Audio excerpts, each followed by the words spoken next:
what I do see is that if there is a political will, there is a way to make investments in San Francisco. One of the things that I want to work on in Congress is really a seawall investment for at the Embarcadero side of, which is $13 billion Water Resource Development Act, $13 billion that is supposed to come from Congress to help us invest and protect our waterfront.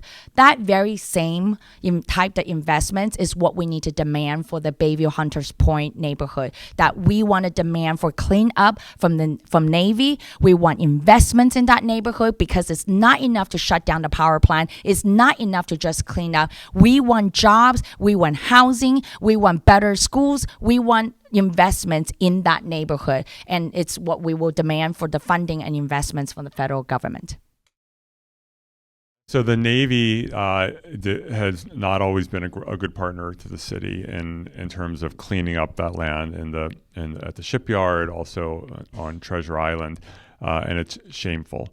And so there's been enormous work over the years by the city and at the state level to clean it up.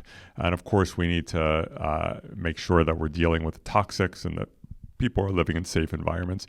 It's also not the case that in those entire sites are all poisoned and uninhabitable. That's not true either. We have great projects proposed at Candlestick and the shipyard and Treasure Island. Those need to get built. They're under regular inspection, and that needs to continue. And if we ever find anything that needs to be cleaned up, it needs to be cleaned up quickly, and the Navy needs to be accountable to doing that. I know that Nancy Pelosi has worked very hard to get the Navy to be better, and I will continue that work. This is a place where even without a big coalition in Congress, I could actually do significant work. And we did our first town hall in the Bayview at the beginning of this year, maybe the end of last year, where this issue kept coming up. And I've been engaging with folks in Bayview who've been working on this issue for years.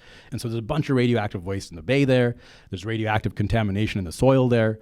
For years, there's been evidence of elevated cancer risk in Hunters Point and Bayview residents.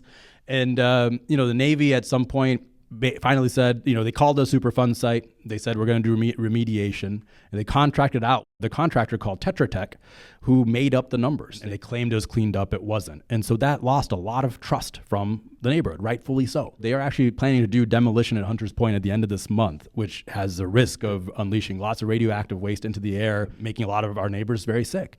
So we actually have to stop that. And we actually have to make sure that there's no housing that can be built on Hunters Point until we do a full remediation. We can absolutely do that.